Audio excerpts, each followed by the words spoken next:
Bueno, vamos a tener el estudio bíblico. Hoy es martes, así que vamos a continuar con el libro de Hechos de los Apóstoles. Estamos en el capítulo 9.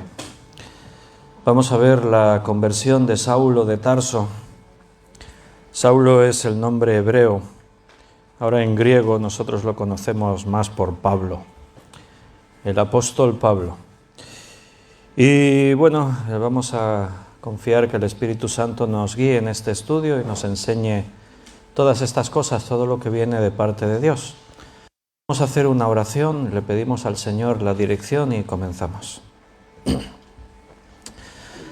Señor, muchas gracias por un nuevo día y gracias por volver a reunirnos en tu nombre. Tú pones en nuestro sentir el deseo de venir a buscarte. Tú pones el apetito por tu palabra, hambre por tu palabra. Por eso, Señor, estamos agradecidos porque vemos que sigues haciendo esa obra que empezaste en nosotros. Tu palabra nos va perfeccionando, va cambiando las cosas que deben ser cambiadas. Cuando estamos en tu palabra, estamos en la luz. Y si estamos en la luz, las tinieblas son echadas fuera. Por eso, Padre, buscamos tu dirección en este momento para que todo lo que digamos y hagamos realmente venga de ti, que el Espíritu Santo nos esté guiando y que podamos recibir esa enseñanza de tu palabra tal como es, sin quitar ni añadir nada. Bendice a cada uno de mis hermanos que escucharán este estudio y llévanos tú, Señor, para poder entender, danos sabiduría. Te lo pedimos en el nombre de nuestro Señor Jesucristo. Amén. Bueno, pues bienvenidos a todos los que estáis aquí en el local, en la iglesia, y bienvenidos a los que están en el directo de Facebook, y también una bendición para los que lo vean en diferido en otra ocasión. Si hay alguna pregunta o alguna cosa, pues me lo decís los que estáis aquí. Belén, que va mirando el Facebook, porque no me traje la tablet, no tenía batería, entonces no veo si alguien comenta algo. Bien, vamos a leer Hechos 9 del 1 al 9. Hechos capítulo 9, versículo del 1 al 9. Saulo, respirando aún amenazas y muerte contra los discípulos del Señor, vino al sumo sacerdote y le pidió cartas para las sinagogas de Damasco, a fin de que si hallase algunos hombres o mujeres de este camino, los trajese presos a Jerusalén. Mas yendo por el camino, aconteció que al llegar cerca de Damasco, repentinamente le rodeó un resplandor de luz del cielo. Y cayendo en tierra oyó una voz que le decía: Saulo, Saulo, ¿por qué me persigues? Y él dijo: ¿Quién eres, Señor? Y le dijo: Yo soy Jesús a quien tú persigues, dura cosa te es dar coces contra el aguijón. Él, temblando y temeroso, dijo: Señor, ¿qué quieres que yo haga? Y el Señor le dijo: Levántate y entra en la ciudad, y se te dirá lo que debes hacer. Y los hombres que iban con Saulo se pararon atónitos, oyendo a la verdad la voz, mas sin ver a nadie. Entonces Saulo se levantó de tierra y abriendo los ojos no veía a nadie. Así que llevándole por la mano, le metieron en Damasco, donde estuvo 3 días sin ver, ni comió ni bebió. Bien, nos vamos a detener ahí, vamos a meditar en este pasaje en esta tarde. Aquí tenemos uno de los hechos más trascendentes de la historia del cristianismo. Es una de las conversiones sin duda más, podríamos decir, sorprendentes y con un efecto, una trascendencia grandísima. Porque no solo estamos hablando de alguien que perseguía a la iglesia y lo hacía de una forma muy feroz. O sea, Saulo estaba atrapando montones de cristianos y los perseguía allí donde quiera que fuesen. No solo era terrible para la iglesia la figura de Pablo, sino que al convertirse se transformó en uno de los cristianos más apasionados de la historia del cristianismo. Y su predicación llegó a millares. Además fue usado por el Señor para escribir 7 cartas en el Nuevo Testamento. Así que esta conversión, sin duda, es una de las más notables de la historia del cristianismo. Aquí en el libro de Hechos está en 3 pasajes narrada. O sea, en 3 pasajes del libro de Hechos se nos habla de la conversión de Saulo. Lucas, que es el escritor de Hechos, sin duda vio lo importante que fue este acontecimiento y de ahí, pues en 3 ocasiones, la primera es tal como ocurre y otras 2 veces es el testimonio del propio Pablo ante diferentes personas, contando lo que le había acontecido. Después leeremos los otros 2 pasajes. Deberíamos intentar entrar en la mente de Saulo para poder entender bien este momento en el que él se encuentra con Cristo. Cristo le sale al encuentro a él.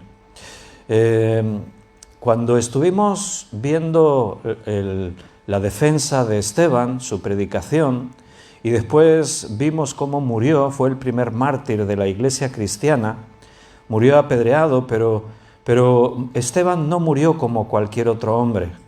A cualquier otro hombre lo normal es que se intenta defender, intenta justificarse, intenta que no lo maten y en el momento de la muerte pues se queja, se lamenta, pero la muerte de Esteban fue muy extraña. O sea, no había un intento de evadir que le matasen. Lo que hizo fue predicarles el Evangelio y lo hizo sobre las escrituras que Saulo conocía muy bien. O sea, Saulo escuchó cómo Esteban usaba las escrituras para hablar de Jesucristo. Y después le vemos con esa entereza de que lo van a matar y Esteban en ningún momento pierde la compostura, en ningún momento se le ve inquieto, sino rodeado de paz. Esteban está lleno de paz, está lleno de seguridad y está lleno de amor. Porque mientras le apedrean, está orando y está diciendo, Padre, no les tengas en cuenta este pecado. Y dice que las ropas de Esteban las trajeron a los pies de Saulo. O sea que Saulo participó en todo esto. Y un hombre como Pablo, que tiene un gran celo de Dios, de servir a Dios, pues sin duda que estas cosas le impactaron. Y debía darle muchas vueltas en su cabeza. Por eso os decía, hay que meterse en la mente de Saulo. Saulo cree que los cristianos son unos herejes, que van contra Dios y hay que exterminarlos a todos. Pero él está viendo cosas que le están trastornando, que le están descolocando. Él está viendo estos cristianos, ¿qué tienen? ¿Qué creen? ¿Quién es ese Jesús a quien predican? O sea, Pablo había escuchado de Jesús, Esteban lo predicó. Y los cristianos predicaban, estaba en la boca de todos. La persecución a raíz de lo de Esteban hace que los cristianos se vayan en todas las direcciones. De ahí que Saulo decide ir a Damasco, porque huyendo habían ido a muchos lugares y habían llegado hasta Damasco. Damasco está a más de 200 kilómetros de Jerusalén, más de 200 kilómetros. Entonces posiblemente es una estrategia de Saulo. Y quizás era el lugar al que más lejos habían llegado los cristianos.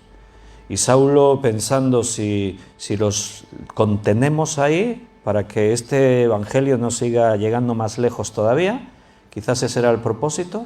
El caso es que Pablo tenía ese testimonio. Él sabía que los apóstoles no se habían ido de Jerusalén, estaban ahí y seguían predicando. La persecución no produce el efecto que ellos pensaban los judíos. Quizás pensaban que la persecución callaría la boca de los llamados cristianos, y eso no estaba ocurriendo. No paraban de predicar, y ahora el problema ya no era de Jerusalén. Ahora resulta que se habían extendido por todas partes, y allí donde había cristianos, allí seguían creciendo más y más. Así que Saulo tiene todo esto en su cabeza y le da muchas vueltas al tema. Es un hombre inteligente y es un hombre espiritual. Y todos estos acontecimientos seguro que no le están pasando inadvertidos, los está teniendo muy en cuenta. Así que los cristianos ahora se están extendiendo mucho más rápido y lo que hace Saulo es intensificar la persecución contra ellos. Así que se va al Sanedrín y le pide al sumo sacerdote cartas con la autoridad para atrapar cristianos también en los puntos más lejanos como Damasco. ¿Por qué? Estas cartas eran necesarias en otros lugares porque los cristianos, posiblemente en estos lugares a donde habían llegado, pues la gente les conocía y es muy posible que tuviesen buen testimonio. O sea, la gente no los vería como una amenaza, no los vería como enemigos. Los cristianos eran pacíficos. Allí donde los cristianos llegaban eran gente amable, eran ayudadores, si había necesidades ellos colaboraban. Eran personas que se hacían respetar. Muy posiblemente Saulo necesita esas cartas para poder tener autoridad y prender cristianos, aunque en esos lugares no estén mal vistos. Así que el sumo sacerdote le da las cartas, le da la autoridad para que en cualquier sinagoga, en cualquier población, en cualquier lugar que haya sacerdotes y autoridades judías, pues entiendan que la máxima autoridad, que es el sumo sacerdote, está dando la aprobación para apresar cristianos y traerlos a Jerusalén para que sean ejecutados. Y Saulo sale hacia Damasco. Como hemos dicho, es un camino de más de 200 kilómetros. Y el Señor no se le muestra hasta que está ya casi llegando a Damasco. Estaba cerca de Damasco cuando Jesús se le aparece. ¿Por qué no se le apareció nada más salir de Jerusalén? Así Saulo se convierte cerca de Jerusalén y lo pueden atender los apóstoles, ¿no? Pero no, es llegando a Damasco. Bueno, no sé, quizás el Señor a veces hace las cosas, quizás quería que Saulo recorriese todo ese viaje, era un largo viaje. No dice en qué medio de transporte usaban, se supone que iban en caballo, pero aquí en Hechos no lo dice. Digo esto porque si lo preguntas a los creyentes, ¿cómo fue? Algunos dicen, es que se cayó del caballo, pero aquí no lo dice. Lo que pasa que en algunas pinturas, en algunos cuadros famosos lo pintaron así, a Saulo cayendo del caballo. Se supone que iba en un caballo, pero no lo sabemos. En las películas pasa así. No lo dice. Entonces, muchos muchos viajeros iban andando. Un hombre como Saulo, que iba para apresar cristianos, pues posiblemente iba con un caballo, quizás llevasen un carromato porque iban policías del Sanedrín, policías del templo iban con él. Habla de los hombres que le acompañaban. Normalmente, si eran policías del Sanedrín, no tenían relación. Saulo, como fariseo, no hablaba con ellos. Fariseos eran superiores, no tenían contacto con los policías del templo y esta gente, no. Saulo era un fariseo, era de otra clase superior. Y él viajaba y los otros le acompañaban, porque si atrapaban cristianos, pues entonces necesitaba esa ayuda. El caso es que el viaje es largo y Saulo tiene tiempo para seguir pensando, meditando y dándole vueltas a todo esto, lo de la muerte de Esteban, que los cristianos hayan huido pero que no se callen, siguen predicando allí donde quiera que estén, que los apóstoles se han quedado en Jerusalén y no tienen miedo de que los puedan apresar y matar. De momento los judíos muestran algo de respeto hacia los apóstoles por miedo al pueblo, porque piensan que si atrapan a los apóstoles y les hacen algo, el pueblo se puede volver contra ellos, y entonces de momento están un poco ahí prudentes. Después más adelante ya veremos que se atreven con Jacobo y lo matan, y el pueblo parece que a muchos les contenta, y entonces se animan y ya van a por Pedro y ya ahí sí que atacan a los apóstoles. Pero de momento los apóstoles siguen predicando en Jerusalén. Saulo va pensando con todo esto. Saulo ha oído hablar de Cristo y no esperaba lo que iba a ocurrir aquel día, que ese Cristo, el Cristo de los cristianos, le iba a salir al encuentro. Así que Dice, es interesante en el versículo 2 que dice, y le pidió cartas para las sinagogas de Damasco a fin de que si hallase algunos hombres o mujeres de este camino, notas que camino lo han puesto en mayúscula aquí en Reina Valera, es porque a los cristianos al principio se les conocía por los de el camino, así se les conocía a los cristianos. Sí, estos son los de el camino. Ellos hablaban de Cristo como el camino, la verdad y la vida. Ellos decían que habían tomado un camino que lleva a la eternidad, un camino estrecho. Iban por otro camino que no va al mundo. El mundo va por un camino, ellos van por otro. Y así se les conocía. A los primeros cristianos no se les llamaba cristianos. Fue en Antioquía cuando por primera vez se les llamó cristianos. Ni siquiera ellos mismos se llamaron así. Nosotros somos cristianos. No, fue la gente que les llamó cristianos. Igual que aquí era la gente la que les llamaba los del camino. Estos son los del camino. Suena como a un grupo así de rumberos o algo así, pero era el nombre que les habían puesto. Y dice, a fin de que hallase algunos hombres o mujeres de este camino.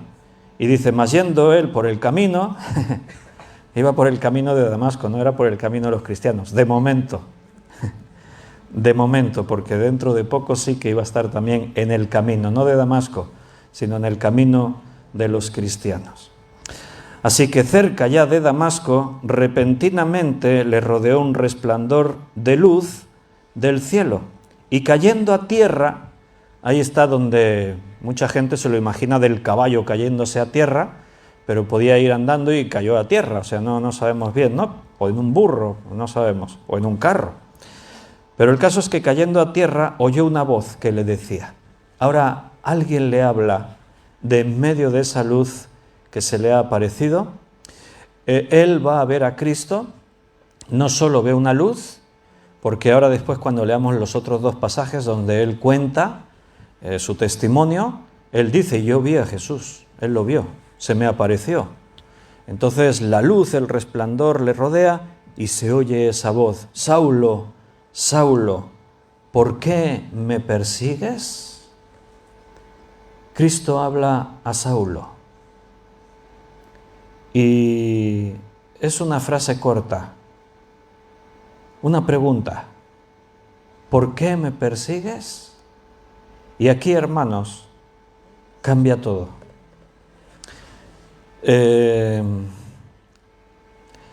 El hecho de las circunstancias de cómo sucede todo da lugar a pensar lo que yo antes os estaba planteando.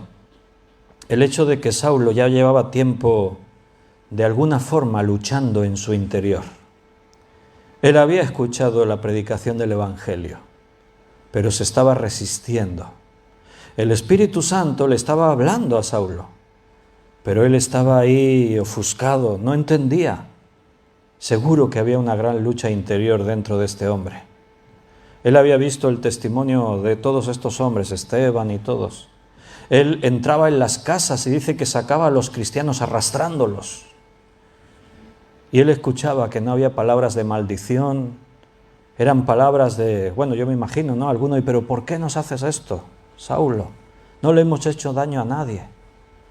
Y más que una oración oiría por ahí, Señor, toca el corazón de Saulo. Señor, no le tengas en cuenta a Saulo lo que está haciendo. Como Esteban oró así. Y Saulo tenía una batalla interior. Cuando Cristo le habla a Saulo, acaba la batalla. Saulo se rindió a Cristo en ese momento. En ese instante algo se liberó en su interior. Y la resistencia que él estaba ofreciendo durante un tiempo, él resistía, aunque el testimonio y la predicación estaban ahí, pero él resistía porque creía que ellos estaban equivocados. Y ahora Cristo le sale al encuentro y solo le hace una pregunta, ¿por qué me persigues? Cada uno de nosotros quizás tuvimos nuestra batalla para poder llegar un día a los pies de Cristo y decirle como Saulo, ¿qué quieres que yo haga? Quizá en algunos casos fue una batalla más intensa, quizás en otros pues fue una batalla menor, no sé.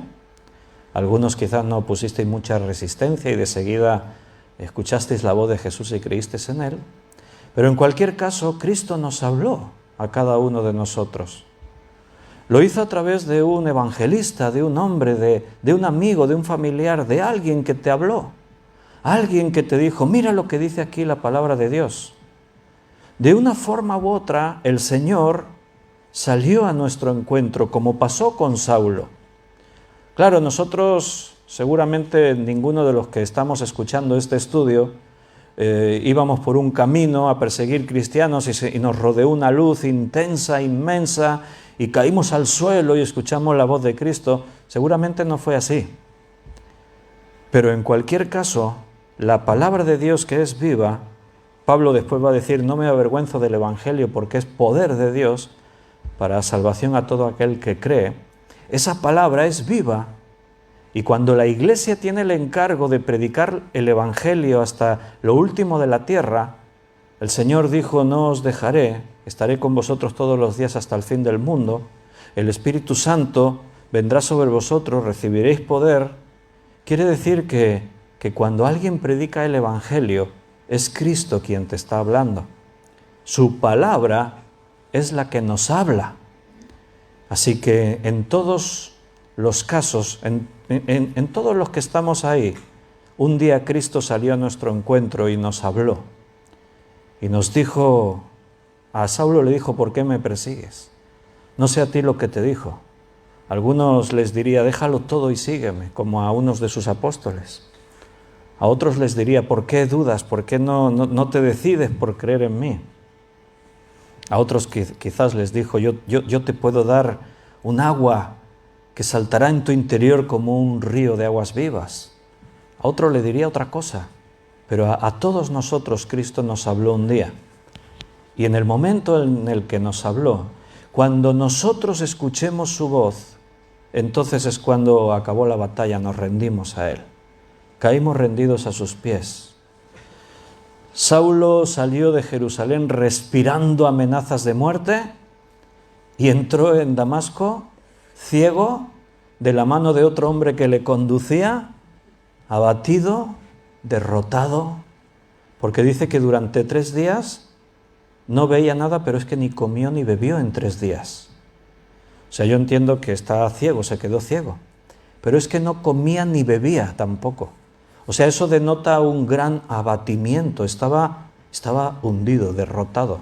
Tú dices, tendría que estar gozoso que acaba de encontrar a Cristo como su Salvador. Bueno, no sabemos todo lo que había en la mente de Saulo. Una cosa que sí sabemos es que después él lo va a decir, yo soy el peor de todos los hombres porque yo perseguía la iglesia de Cristo. Sin duda en ese momento, si él entendió que aquel a quien él estaba persiguiendo era el Dios del universo, se le hundió todo encima. Yo me imagino esos 3 días que en la mente de Pablo no dejaban de aparecer las caras de todos aquellos a los que él había conducido a la muerte. Estoy seguro de que la cara de Esteban, que dice allí en los Hechos que era como la de un ángel de los cielos, diciendo, Señor, no les tomes en cuenta este pecado, perdónalos. Yo creo que estaba ahí grabada a fuego en la mente de Saulo. Y a las mujeres que sacaba arrastrando, y a los niños y a los hombres, seguro que en ese instante Saulo se sentía el hombre más vil y más bajo de toda la humanidad. Cristo tenía que restaurarlo. Ahora Cristo lo había salvado, había venido a su vida. Ahora Saulo era un hombre nuevo, había entendido que aquel a quien él perseguía resulta que era realmente Dios. Pero ahora hay heridas profundas en Saulo. Él ha hecho cosas terribles contra Dios. Toda su vida ha sido una farsa. Él pensaba que estaba agradando a Dios en lo que hacía y resulta que estaba yendo contra Dios. De pronto, ahora su mente es un caos total. Porque es pensar, ¿qué he hecho con mi vida? ¿Qué es lo que he hecho? He estado matando a verdaderos creyentes. He estado yendo contra el Dios a quien yo pretendía servir. Qué imagen más curiosa, ¿no? Saulo sale de Jerusalén con las cartas en la mano, vamos a exterminar a todos los cristianos, y entra en Damasco como cristiano, pero ciego. Dice que de la mano de otro lo tenían que conducir porque no veía nada, y totalmente abatido. Estaba derrumbado. Bueno, ahora Dios va a tratar con él. Los 3 días que él está ciego, todo eso forma parte del plan de Dios. Quizás al estar ciego y no ver nada, así es más favorable que su imaginación le esté mostrando las caras de todos esos a los que persiguió. No es que Dios quiere ahí, ahora te voy a castigar, ahora vas a... No, es que a veces para ser sanados tenemos que ser confrontados con la realidad. ¿Sabes lo que pasa a veces en psicología? A veces la psicología tiene que trabajar con los traumas que quedaron cubiertos y escondidos por ahí en algunos rincones de nuestro subconsciente. Y los psicólogos y los terapeutas pues tienen que a veces hablar con las personas de acontecimientos, de hechos que de alguna forma les causaron un trauma, pero que quedaron ahí como nuestra mente hace como un efecto de defensa y tratamos de olvidar las cosas que nos hirieron.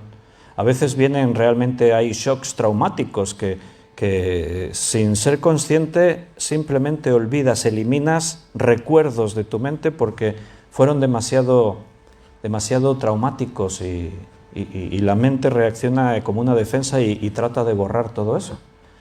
Pero de ahí, de pronto surge una depresión profunda, de ahí surgen trastornos psíquicos, problemas de carácter, de la personalidad a la hora de relacionarse con otras personas. Jesús, eso fue lo que hizo con Pedro. Cuando le negó 3 veces que no le conocía, Jesús le hizo una terapia. Hoy en día los psicólogos creen que han inventado muchas cosas de las que la Biblia ya hablaba de ellas. Porque ¿quién conoce mejor al hombre que Jesucristo? ¿Quién conoce mejor cómo tratar los problemas del alma y del corazón sino Jesucristo? Entonces la Biblia tiene principios y enseñanzas que la psicología se queda corta o iba detrás de lo que la Biblia ya enseñaba. Todos los que tratan con la sanidad de las almas, los pastores, los consejeros cristianos, todos tienen mucha psicología. Lo que pasa es que no utilizamos ese lenguaje porque nos fundamentamos en la Biblia. Me acuerdo una vez en Montblanc, que estábamos en una campaña evangelística y estaba hablando con unos jóvenes y había una chica y estaba hablándoles de Cristo y me dijo aquella chica, es que yo soy estudiante de psicología, estoy en la universidad, en no sé qué año me dijo, de psicología. Y entonces yo le dije, ¿y conoces a Jesucristo? Dice, bueno, he oído de él. Digo, pues si estudias psicología deberías conocerle, es el mayor psicólogo de todos los tiempos. Y me miró así, extrañada. ¿Sí? Digo, sí. Digo, nadie como Jesucristo conocía la mente humana, los problemas emocionales, etcétera, etcétera. La estuve explicando ahí, ¿no? Le dije... Y la chica me escuchaba con atención, le sonaban muchas cosas de las que yo le decía. Porque mira Jesús cómo trató esto y mira lo que Jesús dijo. Y la chica estaba descubriendo algo que nunca había imaginado, estaba ahí sorprendida. Ah, sí. Cristo sanó a Pedro y ahora Cristo está tratando con Pablo. Ahora en Pablo hay heridas en su corazón y el Señor tiene que tratar con él. No lo deja solo, va a poner personas en su camino. El próximo día ya veremos a este creyente Ananías, que es a quien el Señor le encarga que cuide a Pablo en Damasco, como un recién convertido. Ahora es un bebé espiritual, Saulo, y ahora tiene que ser cuidado porque dentro de él hay una gran lucha. Hay muchas dudas, hay preguntas que él no tiene respuestas. ahora está realmente hundido. ¿Cómo enfrentar su vida ahora, a partir de ahora? ¿Y qué hago ahora? Por eso os decía, meterse en la mente de Pablo es difícil, pero nos podemos hacer una idea de cuántos interrogantes, cuántas cosas había en su mente. ¿Y ahora qué hago? Hasta ahora lo tenía muy claro, pero ¿y ahora? Todo su mundo pegó un vuelco. Es como que en su casa hubo un terremoto y ahora está todo revuelto, ahora no encuentra nada. Está todo patas para arriba. ¿Y ahora qué? Bueno, el Señor ahora va a tratar con él y hay muchas cosas que hacer, pero como dijimos antes, lo que el Señor tenía preparado para Pablo era algo muy grande y las cosas sin duda van a cambiar radicalmente. Y cayendo a tierra oyó una voz que le decía: Saulo, Saulo, ¿por qué me persigues? Perseguir cristianos es perseguir a Cristo. Saulo perseguía a cristianos allí donde hubiera, pero Cristo le dice: me estás persiguiendo a mí, no estás persiguiendo hombres. Esta perspectiva tenemos que tenerla en cuenta nosotros los cristianos, porque cuando un cristiano es perseguido, puede sentirse víctima o puede sentirse honrado de ser perseguido. O sea, un cristiano perseguido se puede sentir desdichado, pobrecito de mí, soy una víctima, o puede pensar como Pablo va a pensar después, él se va a convertir en perseguido, antes era perseguidor, ahora va a ser perseguido también. Y Pablo decía que se gloriaba en las persecuciones, se gozaba en las persecuciones que había contra él. Dice, y me glorío en mis tribulaciones. Y él lo argumenta porque estoy sufriendo por Cristo. Eso es un honor, poder sufrir por mi Señor. Poder contar en mi cuerpo las heridas, las marcas. Lo decía con orgullo. Llevo en mi cuerpo las marcas de Cristo. Él presumía de sus cicatrices. Él decía, mira, esta cicatriz de aquí, esto fue en tal sitio porque fui a predicar a Jesús.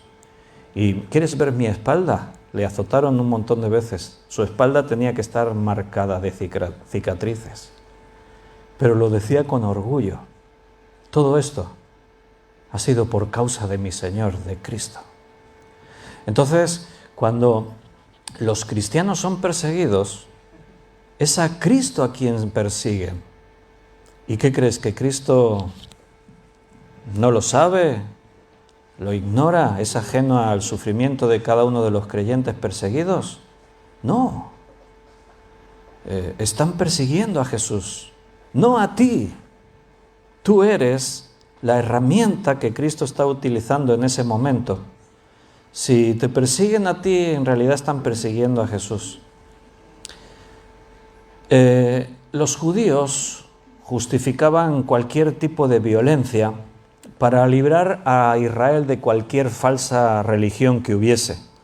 A lo largo de la historia de Israel lo habían hecho así ya. Si quieres mirar un momentito en primer libro de Reyes, capítulo 18, versículo 40. Primer libro de Reyes, 18, 40.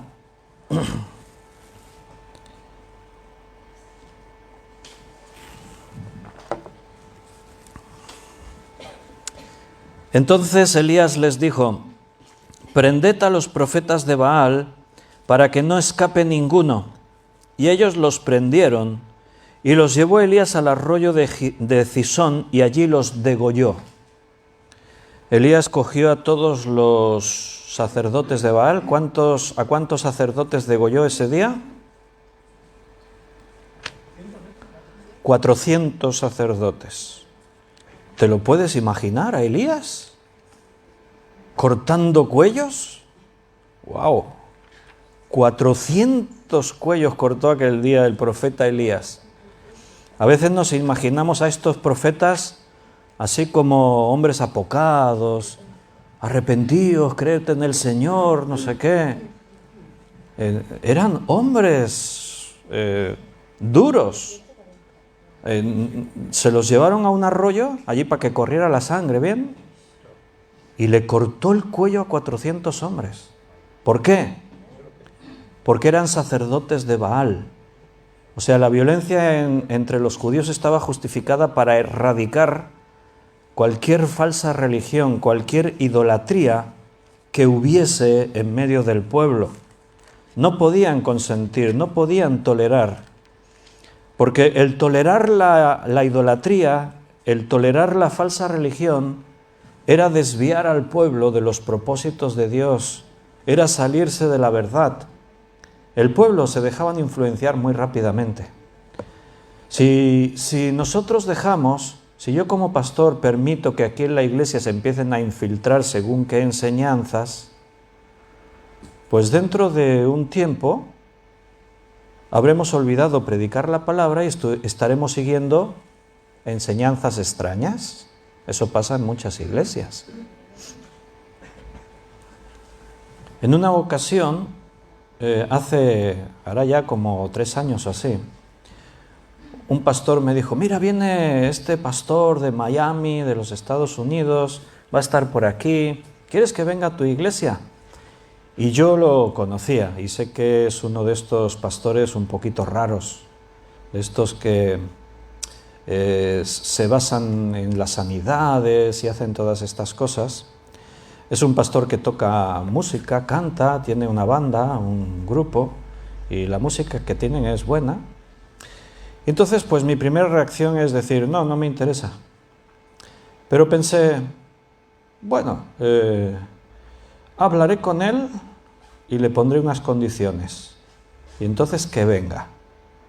Creo que la iglesia es suficientemente madura para poder discernir si alguna cosa se dice o se hace que no esté del todo conforme a las Escrituras. Cuando yo sé que mi iglesia está fundamentada sobre la Biblia, no tengo temor de que porque escuchen un día algo, ahí todos se van a desviar y van a tomar otro camino. Estoy tranquilo. Y entonces, pues vino, actuaron muy bien las canciones, la música, todo. Y antes de empezar, este pastor me dijo, me pidió permiso, dice, al final, ¿me permitirás orar si hay enfermos? ¿Me das permiso para preguntar si hay enfermos y orar por ellos y tal? Y yo le dije, bueno, está bien. Le dije, mira, hasta aquí los límites. Pero está bien, adelante. Me interesaba ver también cómo reaccionaría la iglesia ante según qué cosas. Yo estaba observando. Y entonces ahí el pastor predicó un poquito, invitó a la gente a orar, y cuando hizo un llamado de si alguien quería que orase por él y tal, y no lo dijo, pero estaba implícito en el llamado y tal, porque a veces estos enseñan una cosa que es un poco extraño, que te dicen que es que tenemos una pierna más corta que la otra, entonces él te propone que te las va a igualar las piernas. Te sienta ahí, te coge las piernas, dice, mira, ves, tienes una más corta que la otra, espérate, vamos, un milagro de Dios, y hace así, te estira una pierna y se te estira y te la iguala con la otra. Y todos, la ha estirado la pierna. Bueno, seguro que más de uno os acordáis de ese día, porque más de uno salió a que le estirasen la pierna. Yo estaba ahí mirando todo, observando, a ver. Pero de eso ya han pasado años, ya hemos madurado más. Ya se ha predicado mucho más y ya se ha madurado mucho más. Pero si yo, porque este ha vuelto a venir más veces, pero ya no lo he traído más. Ya tuve bastante, ya vi lo que tenía que ver. Si yo a este de vez en cuando lo traigo, y traigo al otro profeta, que también me lo han ofrecido varias veces, que viene y te profetiza lo bien que te va a ir la vida a partir de ahora y las cosas en las que vas a triunfar. Y al otro domingo me traigo aquel que sopla y te caes de espaldas y no sabes por qué. Y todos, ¡recibe el poder de Dios! Rafa le tiene que subir el volumen para que impacte ahí. Si yo cada domingo traigo algo de esto, dentro de unos pocos meses Estamos toda la iglesia ahí. Aleluya, gloria a Dios. Wow, vamos hoy al culto a ver qué pasa. Vamos al culto a ver qué manifestaciones milagrosas vienen hoy. Yo habría cambiado mi tono de voz.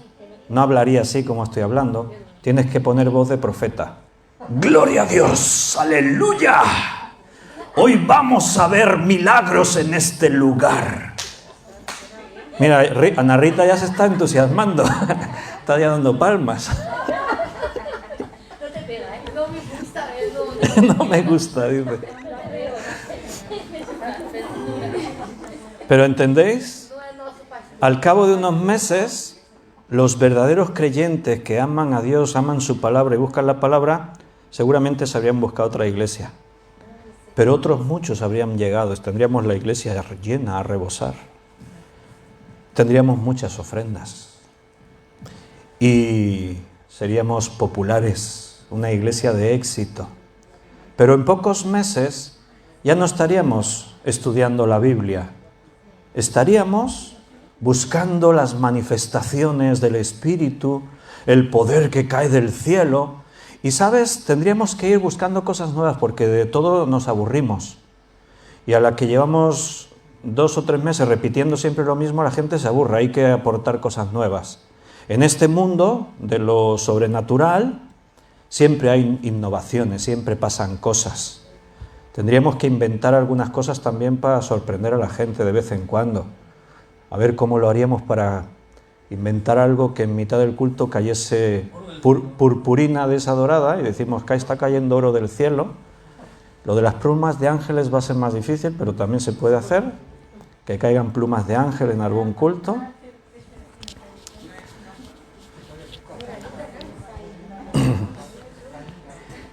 Entonces, y mira, allí están las plumas colgando encima del Rafa. Solo hay que poner un ventilador muy potente allí para que vuelen todas. Bueno, por ese motivo, Dios era celoso de su pueblo y les dijo, cuando entréis a Canaán, expulsarlos a todos, no podéis permitir a nadie ahí. Y con todo y con eso, ya sabéis la historia de Israel. En poco tiempo estaban adorando a los Baales y estaban levantando templos a dioses paganos y ofreciendo fuego extraño a Dios y no sé qué historias. Así somos, hermanos, no nos podemos salir ni un milímetro del camino. Tenemos que estar ahí centrados en la palabra de Dios. A la que nos olvidamos de la palabra del Señor y empezamos a escuchar según qué doctrinas, según qué enseñanzas, según qué evangelios, es muy fácil que nos desviemos y no nos damos cuenta. Y lo peor es que nos creemos súper espirituales, que nadie nos tiene nada que enseñar. Entonces, ¿no os ha gustado el tono de profeta así?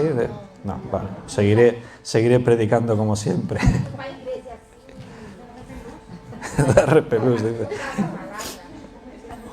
Bueno, en Mateo capítulo 25, en Mateo 25, 40, dice, y respondiendo el rey les dirá, de cierto os digo que en cuanto lo hicisteis a uno de estos mis hermanos más pequeños, a mí lo hicisteis. Y en el versículo 45 dice, entonces les responderá diciendo, de cierto os digo que en cuanto no lo hicisteis a unos de estos más pequeños, tampoco a mí lo hicisteis. Todo lo que se hace a los hijos de Dios es como hacérselo a Cristo mismo. La persecución, la bendición también. Si tú haces algo bueno por uno de estos pequeños, es como si lo estuvieras haciendo a Cristo, no te vas a quedar sin tu recompensa. Toda esta puesta en escena que hablábamos ha sido un momento así un pelín cómico, pero no era la intención tampoco hacer risa y burlarnos eso, pero es que esa es la realidad. O sea, es todo falso. O sea, como a mí me conocéis y sabéis cómo me comporto y cómo predico y eso, si provoco aquí esta situación, pues os hace sentir incómodos, os da risa, os suena raro. Pero si a mí me conocieseis siempre haciendo eso, pues diríais, gloria a Dios, el poder de Dios, aleluya. Y simplemente es echarle cara. O sea, es echarle cara al tema. Llegar aquí, pasearte por aquí, tomar un aspecto, hablar de una forma, pegar 4 gritos, asustar a la gente que si no ofrendáis os va a caer encima el cielo y no sé qué y no sé cuántos, y hacer trampas y manipular a la gente, tirar de psicología y crear ambientes así emocionales y es todo falso, es mentira y no es difícil hacerlo. Cualquiera que tenga un poco de práctica de salir y ponerse al frente y hablar, si te lo quieres montar así todo en ese ambiente, lo haces fácil. Pero claro, a mí me daría vergüenza hacerlo, me sentiría violento si quisiese hacer algo así. Solamente el hacerlo así como una pequeña muestra, pues ya me hace sentir como ridículo. Jesús salió al encuentro de Saulo y a partir de ahora, Saulo va a ser uno de los cristianos perseguidos. En este momento de la conversión, recuerda, Cristo está haciendo dos cosas. Está saliendo al encuentro de un hombre que tiene una lucha interior y busca en realidad la verdad, pero no te olvides que también está defendiendo a los creyentes, porque a partir de este día, a todos aquellos que Saulo iba a detener y a llevar a que los mataran, ya no va a hacerlo. O sea, Jesús acaba de aliviar a la iglesia de uno de los peores perseguidores. Porque siempre lo vemos desde la perspectiva de que mira a Cristo cómo salió al encuentro de Saulo, cómo lo amaba, pero también está defendiendo a su iglesia, Cristo. O sea, en el momento en el que Saulo sale de la escena de la persecución, la iglesia tiene un gran alivio. Ya lo veremos el próximo día, pero cuando los cristianos se corre la voz de que Ananías tiene en su casa a Saulo de Tarso, a más de un cristiano le dio un desmayo, se cayeron allí, se desmayaron del susto. Cuando decían, esta noche viene a la reunión Saulo, de Tarso, sí, los cristianos temblaban. No, pero estáis locos, ¿qué habéis hecho metiendo a Saulo aquí en vuestra casa? O sea, el nombre de Saulo causaba pavor, terror entre los cristianos. La conversión de Pablo hace que Cristo encuentra a un hombre que necesitaba ser salvado, pero alivia a la iglesia de una de las ramas de la persecución más fuertes que estaban ahí sucediendo. Y como he dicho antes, no es solo una visión que Saulo tuvo, Cristo mismo se le apareció a Saulo. Así lo va a decir Pablo en diferentes ocasiones. Por ejemplo, a los Corintios, primera carta a los Corintios, capítulo 9, versículo 1, primera a los Corintios 9:1, dice, ¿no soy apóstol? ¿No soy libre? ¿No he visto a Jesús el Señor nuestro? ¿No sois vosotros mi obra en el Señor? Ahí lo dice, ¿no he visto a Jesús? Es una pregunta retórica. Evidentemente no espera la respuesta, está afirmando, yo he visto a Jesús. También en el capítulo 15, aquí mismo de Primera de Corintios, 15:8, dice, y al último de todos, como a un abortivo, se me apareció a mí. O sea, no fue solo un resplandor, una visión. Cristo se le apareció. Él vio a Cristo ese día.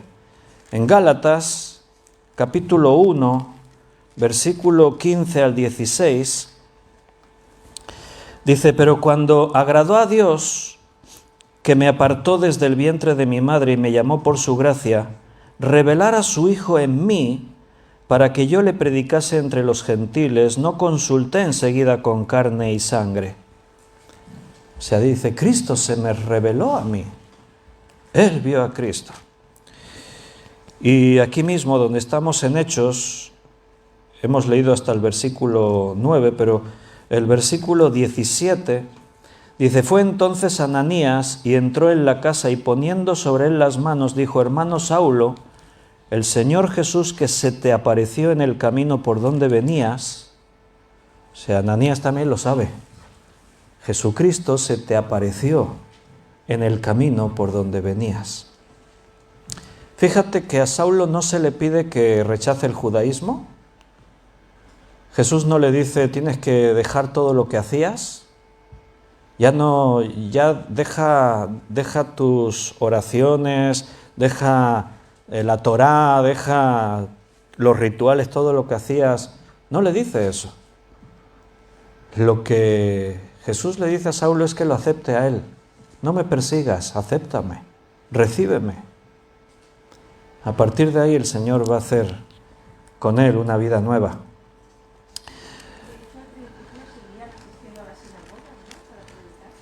Sí, Pablo al primer sitio donde iba, cuando llegaba a cualquier lugar, era a la sinagoga para predicar, porque los que están en la sinagoga conocen las Escrituras, como él las conocía, y Jesucristo está en las Escrituras. Entonces, igual que hizo Esteban, mostrarles, y a él le mostró cómo las Escrituras hablaban de Jesús, ahora Saulo es lo que va a hacer, mostrarle a los judíos que las Escrituras hablaban de Jesús. Otro de los pasajes en Hechos que cuenta la conversión de Saulo está en el capítulo 22, versículo del 1 al 13. Aquí Pablo está utilizando una defensa ante el pueblo y es en esa defensa cuando Pablo relata esta conversión. Y aquí pues tenemos otros detalles. Dice: varones, hermanos y padres, oíd ahora mi defensa ante vosotros. Y al oír que les hablaba en lengua hebrea, guardaron más silencio, y él les dijo: yo de cierto soy judío, nacido en Tarso de Cilicia, pero criado en esta ciudad, instruido a los pies de Gamaliel, estrictamente conforme a la ley de nuestros padres, celoso de Dios, como hoy lo sois todos vosotros. O sea, de pronto los judíos a los que les está hablando, ¡wow!, le prestan atención. A los pies de Gamaliel, ha dicho, sí, el maestro más famoso de todo Israel. Y este era un fariseo, hijo de fariseos, celoso de Dios. Y a ver qué nos va a decir. Perseguía yo a este camino, ahí está otra vez el nombre, el camino, hasta la muerte, prendiendo y entregando en cárceles a hombres y mujeres. Como el sumo sacerdote también me es testigo, y todos los ancianos de quienes también recibí cartas para los hermanos, fui a Damasco para traer presos a Jerusalén también a los que estuviesen allí, para que fuesen castigados. Pero aconteció que yendo yo al llegar cerca de Damasco, como a mediodía, de repente me rodeó mucha luz del cielo y caí al suelo, y una voz que me decía: Saulo, Saulo, ¿por qué me persigues? Es interesante que después de años, Saulo recuerda exactamente todo y no añade ni una palabra ni quita una palabra. Nos da más detalles de la escena, que sí fue al mediodía, que sí. Pero lo que pasó, lo que Jesús le dijo y lo que él contestó es exactamente lo mismo. Ahí no se añadió ni se quitó nada. Saulo, Saulo, ¿por qué me persigues? Y entonces respondí: ¿quién eres, Señor? Y me dijo: yo soy Jesús de Nazaret, a quien tú persigues. Y los que estaban conmigo vieron a la verdad la luz y se espantaron, pero no entendieron la voz del que hablaba conmigo. Y dije: ¿qué haré, Señor? Y el Señor me dijo: levántate y ve a Damasco, y allí se te dirá lo que está ordenado que hagas. Y como yo no veía a causa de la gloria de la luz, llevado de la mano por los que estaban conmigo, llegué a Damasco. Entonces uno llamado Ananías, varón piadoso según la ley, que tenía buen testimonio de todos los judíos que allí moraban, vino a mí y acercándose me dijo: hermano Saulo, recibe la vista. Y yo en aquella misma hora recobré la vista y lo miré. Ese es uno de los testimonios. El otro está en el capítulo 26, cuando Pablo está en Roma ante Agripa, y ahí en su defensa vuelve a recordar el testimonio de cómo ocurrió todo. Si leemos desde el versículo 12 en adelante hasta el 18, dice: ocupado en esto iba yo a Damasco con poderes y en comisión de los principales sacerdotes, cuando a mediodía, oh rey, yendo por el camino vi una luz del cielo que sobrepasaba el resplandor del sol, la cual me rodeó a mí y a los que iban conmigo. ¿Te imaginas? Por eso quedó ciego 3 días. Superaba el resplandor del sol. Y habiendo caído todos nosotros en tierra, oí una voz que hablaba y me decía en lengua hebrea: Saulo, Saulo, ¿por qué me persigues? Dura cosa te es dar coces contra el aguijón. Yo entonces dije: ¿quién eres, Señor? Y él dijo: yo soy Jesús, a quien tú persigues. Pero levántate y ponte sobre tus pies, porque para esto he aparecido a ti, para ponerte por ministro y testigo de las cosas que has visto y de aquellas en que me apareceré a ti, librándote de tu pueblo y de los gentiles a quienes ahora te envío, para que abras sus ojos, para que se conviertan de las tinieblas a la luz y de la potestad de Satanás a Dios, para que reciban por la fe que es en mí perdón de pecados y herencia entre los santificados. ¿Quién eres, Señor? Esa fue la pregunta que Él siempre va a recordar. Dura cosa te es dar coces contra el aguijón. ¿Qué os imagináis con esa frase? ¿Qué viene a tu cabeza? Dar coces contra el aguijón. El aguijón en su carne. Dar golpes contra una pared. No, me refiero, o sea, contra algo que no, o sea, que no hay, o sea, que Dios es Dios y existe, y que no vas a poder... Pero la imagen, porque esto es como una frase hecha, ¿no? Dar coces contra el aguijón. ¿Qué aguijón te imaginas, por ejemplo? Un aguijón de abeja. ¿De escorpión? De escorpión. Él estaba leyendo el pensamiento, Rosario. Bueno, pues no. No es un aguijón de animal. Esto es una metáfora clásica que se utiliza en ese tiempo, es un hebraísmo, como un proverbio de aquella época, porque en la mente de todos sabían muy bien lo que quería decir dar coces contra el aguijón. Porque había un bastón que utilizaban los que conducían los bueyes que se llamaba aguijada. Era una vara con una punta de hierro y la usaban para darle a los bueyes que se moviesen. Si el buey se quedaba ahí parado y no quería moverse, con la aguijada le daban al buey. Y a veces el buey se revolvía y le daba coces, pero el dar una coz hacía que el aguijón se le clavase más todavía. Eso es dar coces contra el aguijón. Entonces, todos esos de la época podían utilizar esta expresión, dar coces contra el aguijón. Si das coces contra la aguijada, contra el aguijón, se te clava más hondo. Es absurdo, o sea, eres perjudicado tú mismo. No seas como un buey que se revuelve contra el que... No, si te pincharon es para que andes, pues andas. Y los bueyes ya lo aprendían. Cuando daban 2 veces coces y se les clavaba más fuerte, ya no daban más coces. Cuando le pinchaban, el buey caminaba. Los animales aprenden.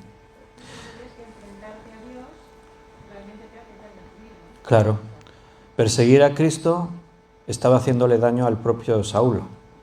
O sea, era algo que le perjudicaba, no le estaba trayendo ningún beneficio. Cada esfuerzo de Saulo por aplastar el Evangelio causaba una herida todavía más grande en el propio Saulo. Y eso es lo que Saulo ahora se da cuenta. Él entiende. Por eso él responde en el versículo 6, y temblando y temeroso, dijo, ya no es el Saulo osado que entra a perseguir, temblando y temeroso, dijo, Señor, ¿qué quieres que haga? En ese momento Saulo se convirtió, porque está reconociendo a Jesús como su Señor y se está poniendo a sus pies, se rinde a su voluntad.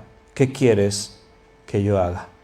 Ahí está mostrando una convicción absoluta de quién es Jesús, el Señor. Él después va a utilizar la expresión en sus epístolas, yo soy esclavo de Jesucristo, o sea, Él es mi Señor.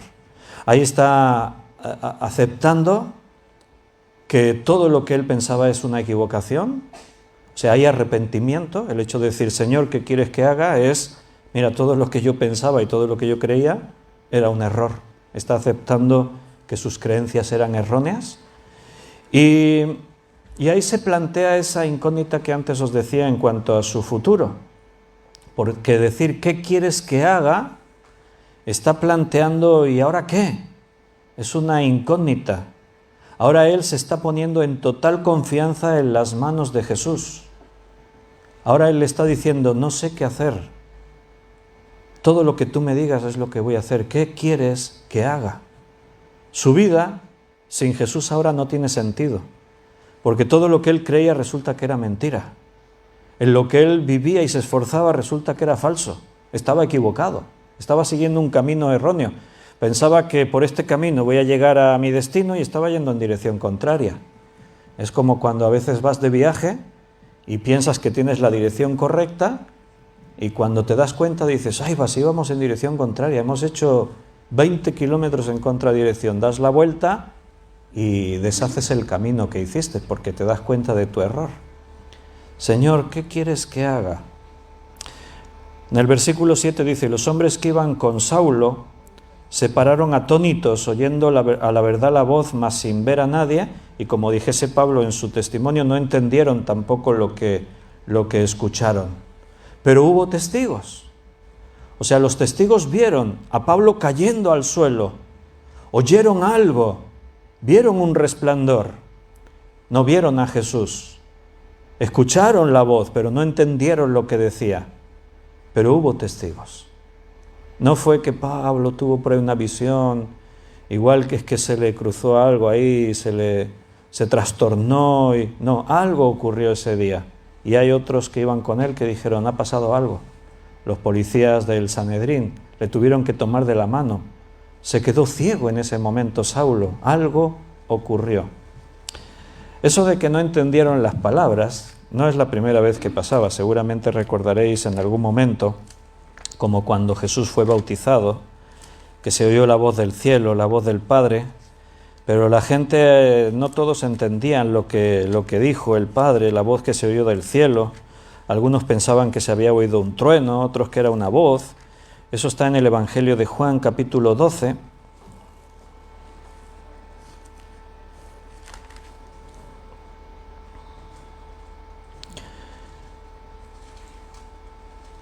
Padre, en Juan 12, 28. Padre, glorifica tu nombre. Entonces vino una voz del cielo, lo he glorificado y lo glorificaré otra vez. Y la multitud que estaba allí había oído la voz. Decía que había sido un trueno, otros decían, un ángel le ha hablado. Oyeron una voz, otros no les pareció una voz. Cuando Jesús fue bautizado también se oyó la voz del cielo que decía, este es mi Hijo amado en quien yo tengo complacencia. Y algunos dijeron, ¿qué ha sido eso? ¿Un trueno? Otros decían, no, ha sido una voz. Y suele pasar. ¿Por qué? Porque no todo el mundo tiene la sensibilidad para oír la voz de Dios. Saulo estaba preparado para escuchar la voz de Cristo y la escuchó y vio a Cristo. Los otros que venían con él no entendieron, no vieron a Jesús. Bueno, pues ahí vemos a Saulo ciego, dice que se levantó y no veía nada, así que llevándole por la mano le metieron en Damasco y estuvo 3 días sin ver y no comió ni bebió. Estaba profundamente afectado. Mira, el Evangelio podría resumirse, y con esto terminamos, con esta conversación del versículo 6. Nuestra vida en Cristo la podríamos resumir ahí. Por un lado, la pregunta de Saulo, ¿qué quieres que haga? Y la respuesta de Jesús, entra en la ciudad y se te dirá lo que debes hacer. Ahí está resumida la vida de cada uno de nosotros como cristianos. Así tendría que ser nuestra vida como cristianos. Señor, ¿qué quieres que haga? Bueno, entra en la ciudad y se te dirá lo que tienes que hacer. Jesús no le dijo, bueno, sírveme como te apetezca. ¿Cómo te gustaría servirme? ¿Qué te gustaría hacer? ¿Qué ideas tienes? No. Al cristiano se le dice, te van a dar instrucciones y las instrucciones que recibas, cúmplelas. Esa es la vida del cristiano. Nuestros maestros nos discipulan, nos enseñan lo que la Biblia dice y la palabra de Dios nos muestra qué cosas tenemos que hacer. Y en eso consiste nuestra vida. Por nuestra parte, disposición, Señor, ¿qué quieres que haga? Y por otra parte, la capacidad de estar obedientes a lo que la palabra de Dios nos dice. Lo dejamos aquí, se nos ha hecho la hora, así que el próximo martes, si Dios quiere, veremos la segunda parte, qué pasa a partir de ese momento. Él va a llegar según las instrucciones que el Señor le dio, llegar a casa de Ananías y ahí van a pasar más cosas y el próximo día, si Dios quiere, pues lo aprenderemos. Nos despedimos de los hermanos que están en el directo de Facebook y un abrazo para los que lo vean en diferido y nos vemos mañana miércoles a las 8 con otro estudio bíblico.